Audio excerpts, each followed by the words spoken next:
السلام علیکم ناظرین آدھا دن گزر گیا تھا، سورج سر پہ آ گیا تھا، اگست کی گرمی اور حبس کا عروج شروع ہو چکا تھا۔ مہان نے اتنی ہی نفری حملے کے لیے آگے بڑھائی جتنی مسلمانوں کی تھی۔ یہ اس کے اپنے لشکر کی نفری کا چوتھا حصہ تھا، یعنی تقریباً 40,000۔ یہ تمام نفری پیادوں کی تھی۔ جب یہ نفری رومیوں کی دفوں کی تال پر آگے بڑھی تو لگتا تھا جیسے طوفانی سمندر کی موجیں پہلو بہ پہلو بپھری ہوئی، غرئی ہوئی اپنے ساتھ ہی سب کچھ بہا لے جانے کو آ رہی ہوں۔ اسلام کے پاس بانو، کسی مجاہد کی گرجدار آواز بلند ہوئی، آج کا دن تمہارے امتحان کا دن ہے، اللہ تمہیں دیکھ رہا ہے، اللہ ہمارے ساتھ ہے۔ مسلمانوں کی صفوں سے تکبیر کے نعرے گرجے۔ اگلی صف میں جو لمبی برچھیوں والے تھے اور جو تیر انداز تھے وہ تیار ہو گئے۔ ایک ایک تیر کمانوں میں چلا گیا، برچھیاں تن گئیں۔ ہر مجاہد کی زبان پر اللہ تعالیٰ کا نام تھا، بعض کسی نہ کسی آیت کا ورد کر رہے تھے۔ رومی پیادوں کا سیلاب قریب آیا تو اسلام کے نیزہ بازوں نے بڑھ بڑھ کر برچھیوں کے وار شروع کر دیے۔ آگے والے رومی گرتے تھے تو پیچھے والے انہیں رونتے ہوئے آگے بڑھتے۔ نیزہ بازوں کا کام کچھ تو تیر اندازوں نے آسان کر دیا تھا۔ رومی ابھی برچھیوں کی زد سے دور ہی تھے کہ ان پر تیر اندازوں نے تیروں کا مہ برسا دیا تھا۔ رومیوں نے تیروں کو ڈھالوں پر لینے کی کوشش کی تھی، پھر بھی کئی رومی تیروں کا شکار ہو گئے۔ اس سے رومیوں کی پیش قدمی کی رفتار سست ہو گئی۔ آگے آئے تو مسلمانوں کی برچھیوں نے انہیں چھلنی کرنا شروع کر دیا، لیکن ان رومیوں کا حملہ مسلمانوں کے سارے محاذ پر نہیں تھا، بلکہ 11 میل لمبے محاذ کے تھوڑے سے حصے پر تھا۔ اتنے تھوڑے حصے پر اتنی زیادہ نفری کا حملہ روکنا آسان نہیں تھا۔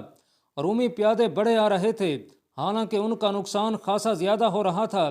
مسلمان تیر اندازوں اور نیزہ بازوں نے جب دیکھا کہ رومی سر پہ آ گئے ہیں تو انہوں نے تلواریں نکال لی اور مارکے کی خون ریزی میں اضافہ ہو گیا۔ حضرت ابو عبیدہ اور حضرت خالد نے اپنے دماغ حاضر اور حوصلے قائم رکھے۔ صورتحال ایسی ہو گئی تھی کہ محاذ کے جس حصے پر اتنا زوردار حملہ ہوا تھا اسے کمک سے مضبوط کیا جاتا، لیکن حضرت خالد اس سے بھی زیادہ خطرے مول لینے والے سالار تھے۔ انہوں نے محاذ کے کسی اور حصے کو کمزور کرنا مناسب نہ سمجھا۔ مجاہدین کو معلوم تھا کہ وہ کتنے کچھ ہیں اور ان کے پاس کیا ہے، انہی حالات میں لڑنا تھا۔ وہ دیکھ رہے تھے کہ جنگ فیصلہ کن ہوگی، چنانچہ انہوں نے کمک اور مدد کی امید دل سے نکال پھینکی تھی۔ مدد کے لیے وہ صرف اللہ کو پکارتے تھے۔ صاف نظر آ رہا تھا کہ رومی سالار احتیاط سے کام لے رہے ہیں۔ رومی سالار اعلیٰ مہان دیکھ رہا تھا کہ اس کے حملہ آور پیادے کٹ رہے ہیں اور وہ مقصد پورا ہوتا نظر نہیں آ رہا تھا جس مقصد کے لیے اس نے حملہ کرایا تھا۔ پھر بھی اس نے اپنے حملہ آور پیادوں کو پیادہ یا سوار دستے کی کمک نہ دی۔ مورخ لکھتے ہیں کہ مہان کو یہ توقع تھی کہ مسلمان اس حملے کا مقابلہ کرنے کے لیے اپنے پورے محاذ کو درہم برہم کر دیں گے، لیکن اس کی یہ توقع پوری نہیں ہو رہی تھی۔ کمک نہ ملنے کا اور اپنے اتنے زیادہ نقصان کا اثر رومی حملہ آور پیادوں پر بہت برا ہوا۔ قریب تھا کہ وہ خود ہی پیچھے ہٹ جاتے کہ ان کے سالار نے انہیں پیچھے ہٹا لیا۔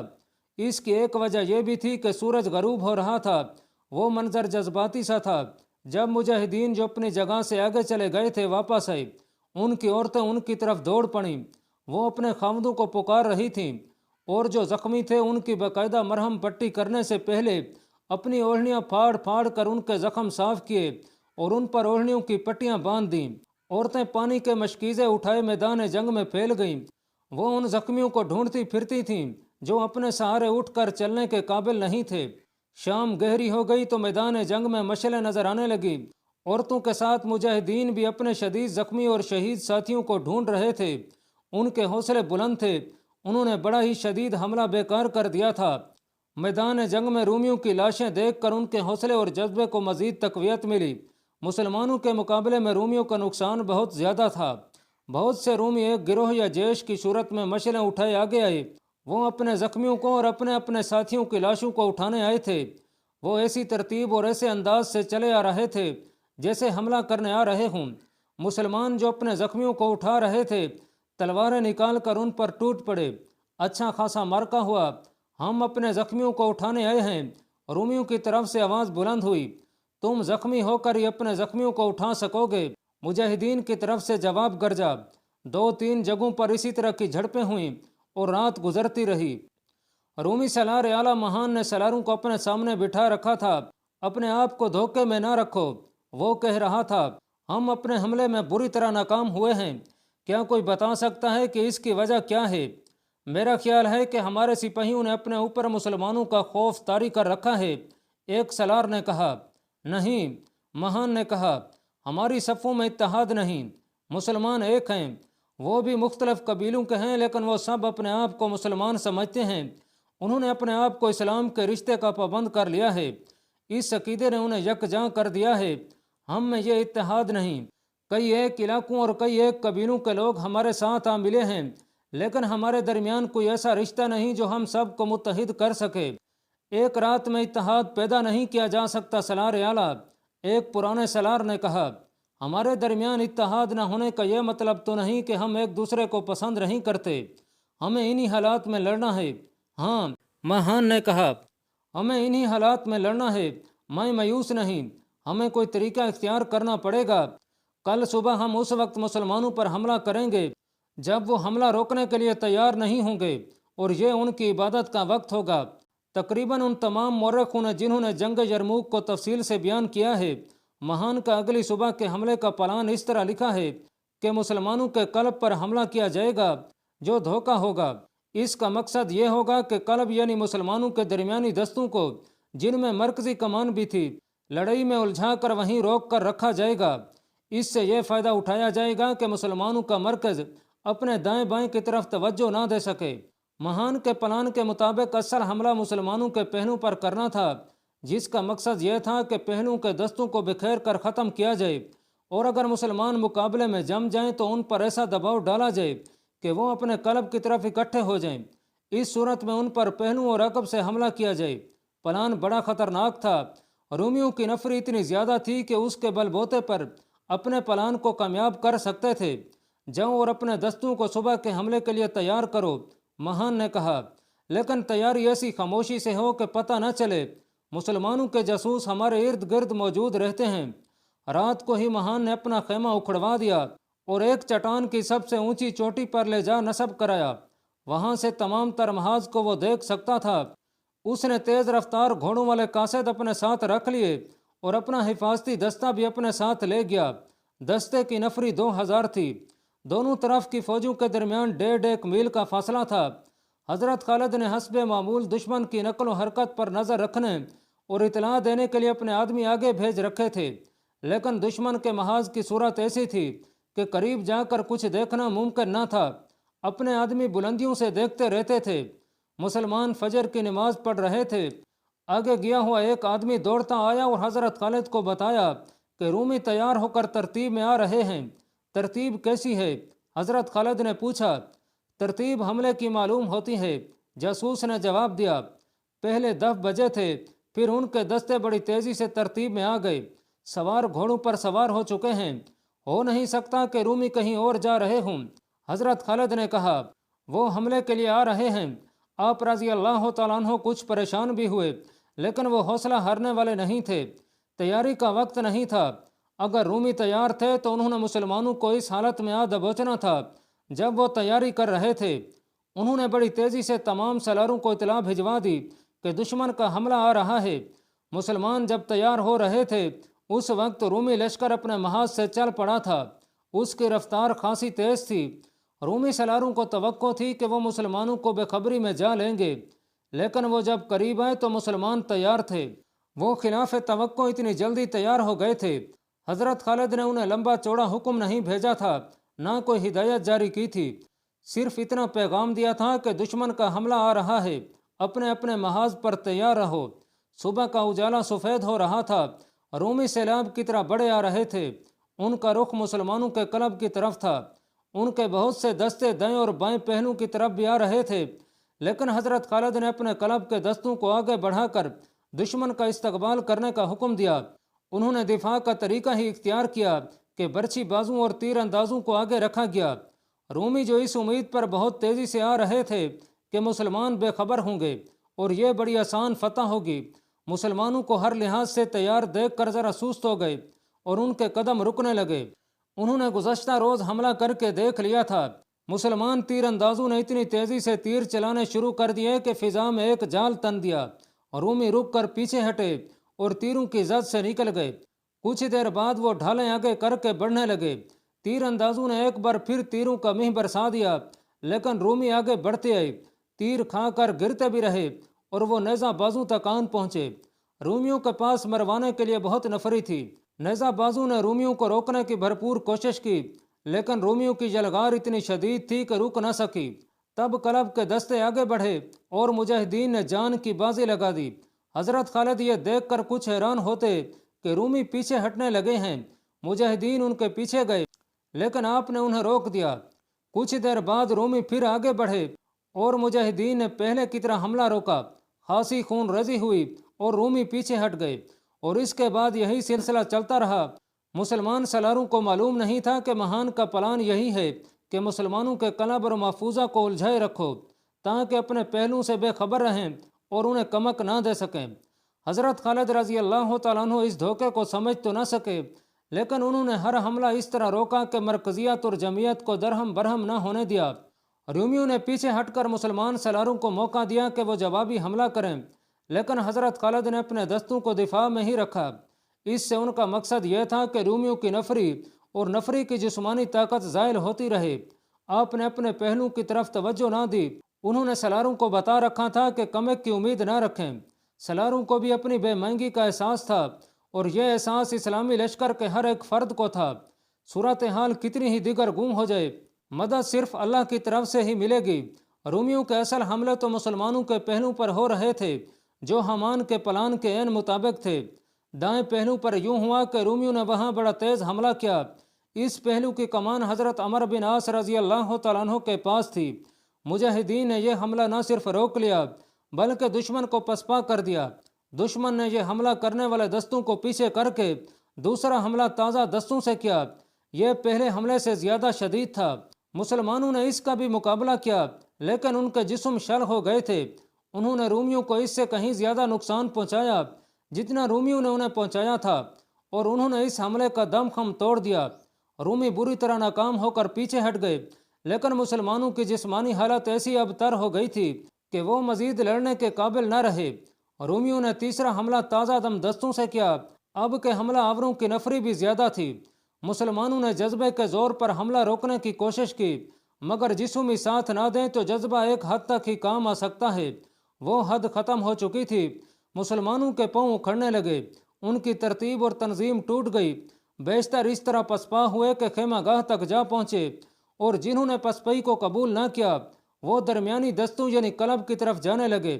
سالار عمر بن عاص رضی اللہ تعالیٰ عنہ بھاگنے والوں میں سے نہیں تھے۔ ان کے پاس محفوظہ میں 2000 سوار تھے جو وہاں موجود رہے۔ عمر بن عاص نے ان 2000 سواروں سے رومیوں پر حملہ کر دیا۔ اس کی قیادت عمر بن عاص نے خود کی۔ سواروں نے حملہ بہت تیز اور سخت کیا اور رومیوں کو کچھ پیچھے ہٹا دیا، لیکن رومیوں نے تازہ دم دستے آگے لا کر ان 2000 مسلمان سواروں کا حملہ ناکام کر دیا اور اتنا دباؤ ڈالا کہ مسلمان سوار منہ موڑ گئے۔ وہ تو جیسے بڑے ہی تیز و تند سیلاب کے بھنور میں پھنس گئے تھے۔ یہ بھی ان کی بہادری ہی تھی کہ وہ لڑائی میں سے زندہ نکلے اور خیمہ گاہ کی طرف چلے گئے۔ دشمن کو پیٹھ دکھانے والوں پر اللہ کی لعنت۔ یہ مسلمان عورتوں کی آوازیں تھیں جو خیموں کے ڈنڈے ہاتھوں میں لیے کھڑی تھیں۔ عورتوں نے بھاگ آنے والے مسلمانوں پر لعن تان اور طنز کے تیر برسائے، اور 2 مورخوں کے مطابق بعض کو عورتوں نے ڈنڈے بھی مارے۔ وہ اپنے خاوندوں سے چلا چلا کر کہہ رہی تھیں، کیا تم ہمارے خاوند ہو جو ہمیں غیر مسلموں سے محفوظ نہیں رکھ سکتے؟ اس دور کے عربی رواج کے مطابق چند ایک مسلمان عورتوں نے دف اٹھا کر ان کی تال پر گیت گانا شروع کر دیا۔ یہ کوئی باقاعدہ ترانہ نہیں تھا، عورتوں نے خود گیت گھڑ لیا اور گانے لگیں۔ ہائے تمہاری غیرت کہاں گئی؟ اپنی ان بیویوں کو جو خوبصورت ہیں، نیک بھی ہیں، حقیر اور قابل نفرت کفار کے پاس چھوڑ کر بھاگ رہے ہو، اس لیے کہ کفار ان کو اپنی ملکیت میں لے لیں، ان کی عصمتوں کی بے حرمتی کریں اور ان کو ذلیل اور خوار کر دیں۔ مسلمان پسپائی میں حق بجانب تھے۔ اتنی زیادہ نفری کے حملے کو روکنا ان کے لیے زیادہ دیر تک ممکن نہیں تھا، لیکن حضرت ابو عبیدہ نے اس لیے عورتوں سے کہا تھا کہ وہ بھاگ آنے والوں کو ڈنڈے اور پتھر ماریں، کہ وہ تاریخ اسلام کو پسپائی سے پاک رکھنا چاہتے تھے۔ ان کا مقصد پورا ہو گیا۔ بھاگ آنے والوں کو عورتوں نے نیا حوصلہ دیا، ان کا خون کھول اٹھا اور وہ واپس چلے گئے۔ عمر بن عاص نے انہیں جلدی جلدی منظم کیا اور رومیوں پر جوابی حملے کی تیاری کرنے لگے۔ بائیں پہنو کے سالار یزید بن ابی سفیان تھے۔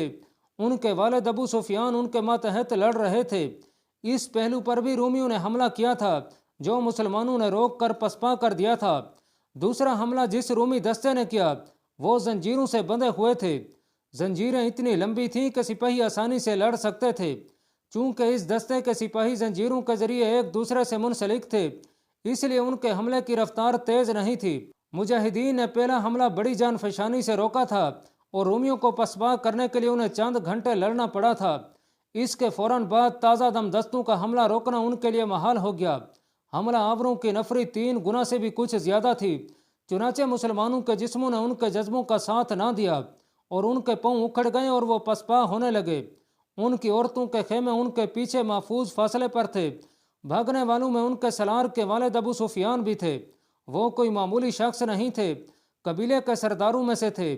قبول اسلام سے پہلے انہوں نے مسلمانوں سے کئی لڑائیاں لڑی تھیں اور مسلمانوں کی تباہی اور بربادی میں پیش رہتے تھے۔ قبول اسلام کے بعد بھی وہ اپنے بدلے ہوئے کردار میں اہم حیثیت کے مالک رہے، لیکن رومیوں کے سیلاب کے آگے ٹھہر نہ سکے اور عورتوں کے کیمپ کی طرف بھاگ گئے۔ وہاں بھی عورتوں نے بھاگنے والوں کا استقبال ڈنڈوں سے کیا۔ ان میں ابو سفیان کی بیوی ہند بھی تھی۔ وہ ان کی طرف دوڑی آئیں اور ڈنڈا آگے کر کے انہیں روک لیا۔ اے ابن حرب، ہند نے ابو سفیان سے کہا، تو کدھر بھاگا آ رہا ہے؟ انہوں نے ابو سفیان کے گھوڑے کے سر پر ڈنڈا مارا اور کہا، یہیں سے لوٹ جا، اور ایسی بہادری سے لڑ کے اسلام قبول کرنے سے پہلے تو نے رسول اللہ صلی اللہ علیہ وسلم کے خلاف جو کروائیاں کی تھیں اللہ وہ بخش دے۔ ابو سفیان اپنی بیوی کو جانتے تھے، وہ بڑی زبردست خاتون تھیں۔ ابو سفیان نے اتنا کہنے کی بھی جرأت نہ کی کہ وہ بھاگ آنے پر مجبور تھے۔ وہ جانتے تھے کہ ہند کے سامنے بولنے اور کچھ دیر رکے رہے تو ہند ڈنڈوں سے مار مار کر انہیں بے ہوش کر دیں گی۔ دوسری عورتوں نے یہاں بھی وہی منظر بنا دیا جو دائیں پہلو کے مجاہدین کی عورتوں نے بنا دیا تھا۔ بیویوں نے اپنے خاوندوں کو شرمسار کیا اور انہیں ایسا جوش دلایا کہ وہ سب واپس چلے گئے۔ مورخوں نے لکھا ہے کہ عورتیں اپنے مردوں کے ساتھ میدان جنگ تک چلی گئیں۔ ان میں ایک عورت کچھ زیادہ ہی آگے چلی گئی۔ ایک رومی سپاہی اس کے سامنے آ گیا۔ وہ اسے ایک عورت ہی سمجھ رہا تھا، لیکن اس عورت نے تلوار نکالی اور رومی کو مار ڈالا۔ سالار یزید بن ابی سفیان ایک جگہ پریشانی کے عالم میں اپنے بکھرے ہوئے مجاہدین کو ڈھونڈتے نظر آئے۔ انہوں نے دیکھا کہ بھاگ آنے والے واپس آ گئے ہیں تو ان کے چہرے پر رونق آ گئی۔ رومی پیچھے ہٹ گئے تھے۔ یزید نے اپنے دستوں کو بڑی تیزی سے منظم کر لیا اور جوابی حملے کا حکم دے دیا۔ ہند نے بڑی ہی بلند آواز میں وہی گیت گانا شروع کر دیا جو انہوں نے احد کی جنگ میں اپنے قبیلے کو گرمانے کے لیے گایا تھا۔ اس وقت ہند مسلمان نہیں تھی۔ حضرت خالد کی نظر پورے محاذ پر تھی۔ انہیں معلوم تھا کہ دائیں اور بائیں پہلو پر کیا ہو رہا ہے۔ انہیں احساس تھا کہ پہلو کو مدد کی ضرورت ہے، لیکن آپ نے مدد کو انتہائی مخدوش صورتحال میں استعمال کرنے کی سوچ رکھی تھی۔ انہیں خبریں مل گئی تھیں کہ دایاں پہلو پسپا ہو گیا ہے اور بایاں پہلو بھی بکھر کر پیچھے ہٹ گیا ہے۔ حضرت خالد نے دونوں پہلوؤں کے سالاروں کو پیغام بھیجا تھا کہ وہ جوابی حملہ کریں، نفری کتنی ہی تھوڑی کیوں نہ ہو۔ آخر انہیں اطلاع ملی کہ دائیں پہلو کے سالار نے جوابی حملہ کر دیا ہے۔ حضرت خالد نے محفوظہ کے سوار دستے کے ساتھ متحرک سوار کے دستے کے کچھ حصے کو اس حکم کے ساتھ ادھر بھیج دیا کہ وہ دائیں پہلو پر دوسری طرف سے رومیوں پر حملہ کریں۔ اس وقت دائیں پہلو سے عمر بن عاص نے جوابی حملہ کیا تھا۔ یہ تھکے ہوئے مجاہدین کا حملہ تھا جو نئے جوش اور ولولے سے کیا گیا تھا، لیکن نفری بہت کم تھی، پھر بھی حملہ کر دیا گیا۔ اب زندہ نہ جائیں، یہ رومیوں کی للکار تھی۔ اب بھاگ کر نہ جائیں۔ رومی نفری کے افراد پر ایسا دعویٰ کر سکتے تھے کہ وہ مسلمانوں کی اس قلیل نفری کو زندہ نہیں جانے دیں گے، مگر اچانک ان کے پہلو پر بڑا تیز حملہ ہو گیا۔ حملہ آور گھڑ سوار تھے، وہ نعرے لگاتے اور گرجتے ہوئے آئے تھے۔ ابن عاص سوار دستوں کا سالار للکار رہا تھا، ہم آ گئے ہیں، حوصلہ قائم رکھو۔ عمر بن عاص کے تھکے ہارے مجاہدین کے حوصلوں میں بھی اور جسموں میں بھی جان پڑ گئی، اور اس کے ساتھ ہی رومیوں کے حوصلوں سے جان نکل گئی۔ وہ اب دو طرفہ حملوں کی لپیٹ میں آ گئے تھے۔ وہ بوکھلا گئے۔ مسلمان سوار تازہ دم تھے، اس کے علاوہ وہ اپنے ساتھیوں کی بری حالت دیکھ کر اور زیادہ جوش میں آ گئے تھے۔ یہ انتقام کا قہر تھا۔ اگر دونوں طرف نفری برابر ہوتی یا دشمن کی نفری ذرا ہی زیادہ ہوتی تو دشمن کا بے تحاشا نقصان ہوتا اور وہ میدان چھوڑ جاتا، لیکن نفری کے معاملے میں رومی سیلابی دریا تھے۔ مسلمانوں کے حملے کا ان پر یہ اثر پڑا کہ وہ اپنی بہت سی لاشیں اور بے شمار زخمی چھوڑ کر پیچھے ہٹ گئے، لیکن بھاگے نہیں بلکہ منظم طریقے سے اپنے محاذ تک واپس چلے گئے۔ ادھر مرکز یعنی قلب میں کیفیت یہ تھی کہ حضرت خالد رضی اللہ تعالیٰ عنہ دشمن کی چال سمجھ چکے تھے۔ رومی ابھی تک مسلمانوں کے قلب کے سامنے موجود تھے، وہ ہلکا سا حملہ کر کے پیچھے ہٹ جاتے تھے۔ حضرت خالد جان گئے کہ دشمن انہیں مصروف رکھنا چاہتا ہے تاکہ وہ اپنے پہلو کی طرف توجہ نہ دے سکیں۔ اللہ پاک کمی بیشی معاف فرمائے۔ اللہ آپ کا حامی و ناصر ہو، آمین۔